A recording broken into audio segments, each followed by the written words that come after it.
So if you're watching this, you're probably somebody who's interested in improving your communication skills. After all, research and studies show that good communication leads to better promotions, better raises, and better lifestyle, basically. So if you're like a lot of people, you're trying to figure out, hey, how do I improve my communication skills? And I actually have a technique I'm going to show you. It's based on tons of research from Xerox, from other organizations, and it's all designed to sort of put something together for you that I call mind mapping. Mind mapping is understanding what kind of mind the person you're communicating with has so that you can improve your communication skills. Here's why that's important. A lot of people think, hey, if I just improve the way I talk or what I say, that'll work. The true reality is what you have to do is understand the way the person you're speaking to thinks.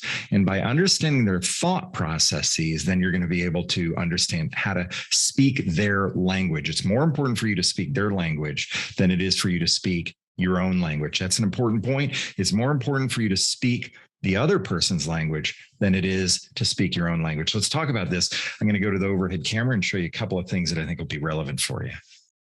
So this is mind mapping. Let me zoom in here to give you a little bit better understanding of what this is all about. Basically, it's a way to look at the four quadrants in the human brain. We often talk about the left hemisphere and the right hemisphere. Actually, there's four different kinds of ways, metaphorically speaking, about the way people think. There's the analytical quadrant. These are people who collect data, analyze facts, embrace logic, and they like numbers. There's the imaginative quadrant. These are holistic, intuitive, innovative, conceptual, and big picture thinkers. There's the interpersonal quadrant, which are people who are emotional, supportive, feeling, expressive, and inclusive. And then the sequential quadrant, organized, structured, detail-oriented, and process-oriented. You probably know somebody who falls into one of these four quadrants, or at least has a strength in one. Sometimes you can be highly analytical with a little bit of imaginative, or you can be highly interpersonal and also have sequential as the way you view the world. First and foremost, think about yourself. Where do you come out on all of this? Are you analytical, imaginative,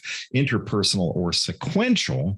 But more importantly, think through the person you're speaking to. Are they analytical, imaginative, interpersonal, sequential? Analytical people are going to be finance people. Imaginative people are going to be entrepreneurs oftentimes. Interpersonal, maybe people in human resources. Sequential, people who are very good at sequences, engineers, things like that. So these are just some general ideas of how people think. Now I'm going to show you something that is more important, which is this, the language of the brain. If you take a look at how people think, then you can also understand the language they use. Somebody who's analytical uses terms like logic, analysis, facts, quantitative precision. Sequential uses things like organized, step-by-step, plan.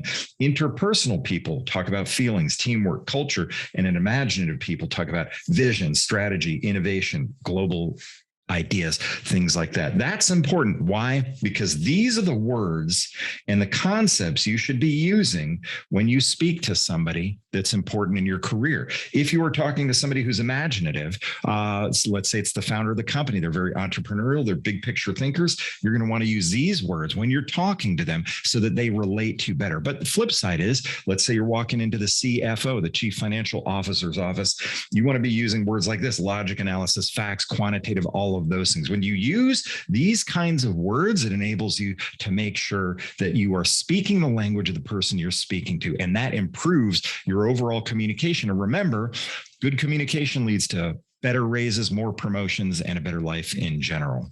Anyway, I hope that was helpful to you. My name is Jamie Turner. These are the unspoken rules of leadership. If you like what you heard today, feel free to click the link and you'll be able to download a 53-page ebook that I've written on this topic. You can also click here if you want to see more video ideas that are specifically chosen just for you. My name is Jamie Turner, and I'll catch you next time.